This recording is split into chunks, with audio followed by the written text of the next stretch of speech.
magic. White and black, the science of finite and infinite life.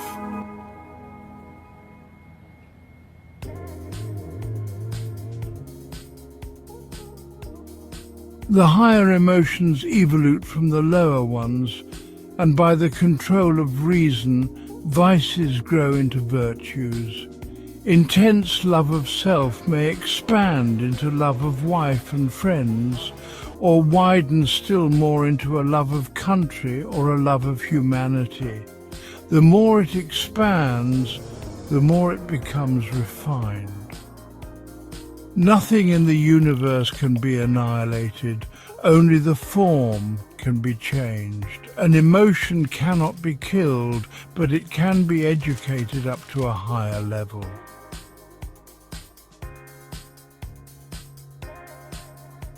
Purely sexual instinct may be transformed into a pure love of an elevated character by associating with a person of the other sex who is of a highly moral and intellectual nature. Brutal combativeness may be purified by leading it into an intellectual channel where the pen will take the place of a cudgel. Acquisitiveness may be elevated into a craving for knowledge, and destructiveness into a desire for the destruction of error. It has been said that our vices are the ladder on which we may climb up to heaven. And this is undoubtedly true, because the only effective virtue which man can possess is energy. And if we employ our energies for good instead of evil, we turn our vice into virtue. But he who possesses no energy is equally useless for good as he is for evil.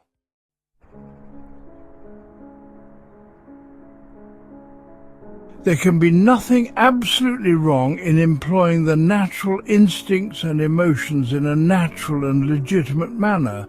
The question is only whether such an employment will be useful for the purpose we have in view.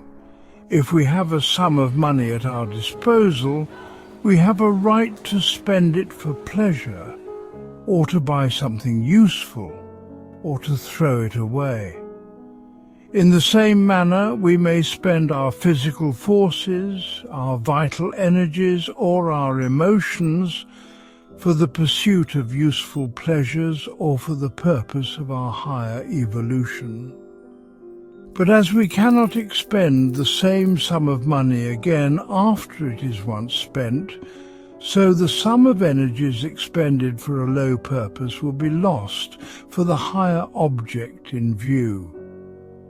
If a person has no higher object in view than to eat and drink, sleep and propagate his species, he may be thereby rendered perfectly happy, and if he follows the dictates of his nature, there can be nothing wrong. But he who desires to assist the slow process of nature in developing himself into an immortal being must take care not to waste his strength on lower attractions. And in the course of time, the energies which produce the lower emotions will develop into not less strong but higher emotions. The whole of the lower activity will be transformed into a higher one. Only that which is pure can be harmonious. Singleness of purpose renders a motive pure, but a variety of purposes causes impurity. If a person devotes himself to a certain mode of life because all his desires are directed towards that end, his motive will be pure. But if he has besides other objects in view, his motive will be impure and may defeat his aim.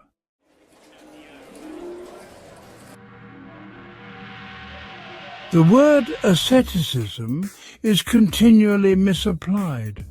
A man who lives in a convent or as an hermit in the wilderness is not an ascetic if he has no desire for a life in the world, For it is no act of self-denial to avoid that which we do not want. Asceticism means discipline, and a person who is disgusted with the ways of the world undergoes a much more severe discipline if he remains in the world than if he runs away and goes where he may enjoy his peace. The real ascetic is therefore he who lives in the midst of the society whose manners displease him, and whose tastes are not his own, and who, in spite of all the temptations by which he may be surrounded, still maintains his integrity of character.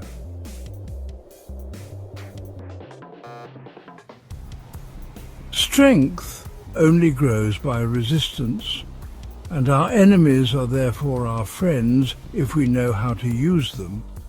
A hermit living in the woods, where he has no one to contradict and resist him, can gain no strength. Such a life is only suitable for one who has already gained full strength and who wants to enjoy that which he already possesses. Tranquility is only suitable for the adept. The neophyte must go through the ordeal of life.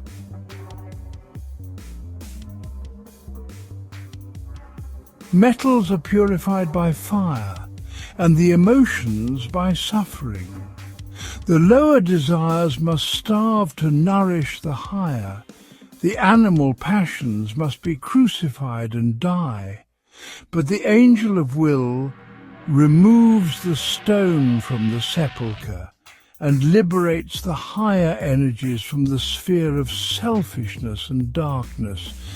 And then the resurrected virtues will begin to live and become active in a new world of enduring light and harmony. To obtain a clear view of the process of purification of man, imagine yourself immersed in a mist of matter, surrounded by inimical influences from the emotions of the astral plane that gradually lead to your dissolution. Deep in yourself, in the cloudless center of your soul, and yet seemingly far above you, is your internal God, your ethereal prototype, your real self, the immortal Adonai, like a mirage waiting to attract your more refined elements towards himself. The more you concentrate your thoughts and desires upon your lower self and cling to the sphere of desires, the more will the serene image grow dim and shadowy. But if your aspirations and thoughts, made effective by your will and your acts, rise above the sphere of self and cling to the pure ideal, then your higher energies will flow towards it, making it grow more and more distinct and substantial, until your innermost self and your consciousness is united with it, and free from all earthly attractions, looks down upon that which remains below, and beholds in it only the shadow of its own immortal reality.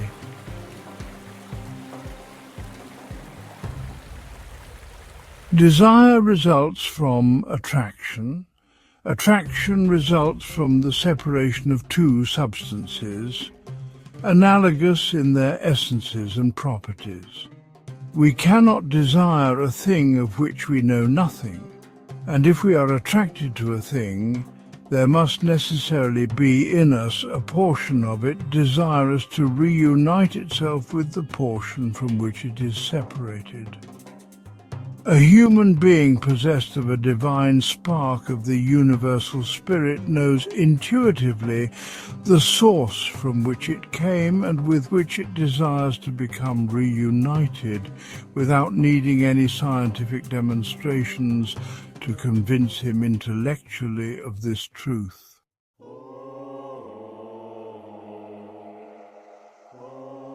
To recognize the purity of the divine spark within is true adoration. To attempt to realize it is true meditation. To exert the will to bring oneself in perfect harmony with it is aspiration or prayer.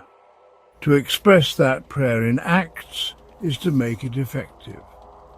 True prayer is always efficacious on the plane whereon it is made to act. Prayer on the physical plane consists in physical works. On the astral plane, it purifies the emotions through the action of the will. In the realm of the intellect, study is prayer and leads to knowledge, and the highest spiritual aspirations lift man out of the turmoil of matter and bring him nearer to his own God. There is not a single instance known in history in which true prayer has not been efficacious. If any man has not obtained that which he asked, it only proves that he did not know how to pray. True prayer means self-sacrifice, a giving up of the low upon the altar of the high. True prayer does not consist in words, but in actions, and the gods help him who helps himself. But he who expects that the gods should do for him that which he ought to accomplish himself does not know how to pray and will be disappointed. Prayer means a rising up in our thoughts and aspirations to our highest ideal. But if we do not ourselves rise up to it, we do not pray.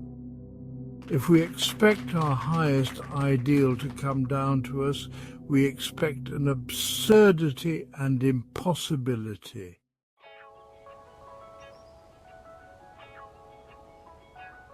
To attain the highest, the spirit should be the master, the passions, the servants. A helpless cripple is the slave of his servant. A man who depends on ignorant servants to do work which he can do himself has, to a certain extent, to submit to their whims and imperfections, and if he changes his servants, that does not change his position. A person who has vulgar desires and tastes becomes the servant of these tastes. They dictate to him, and he has to exert himself to obtain the means to gratify their claims. But he who has no ignoble desires to serve is independent and free and his own master. He has conquered matter. His strife with the astral elements ceases. For him, discord can then no longer exist, and his purified elements will find their responsive vibrations in the eternal life of the universal spirit of love.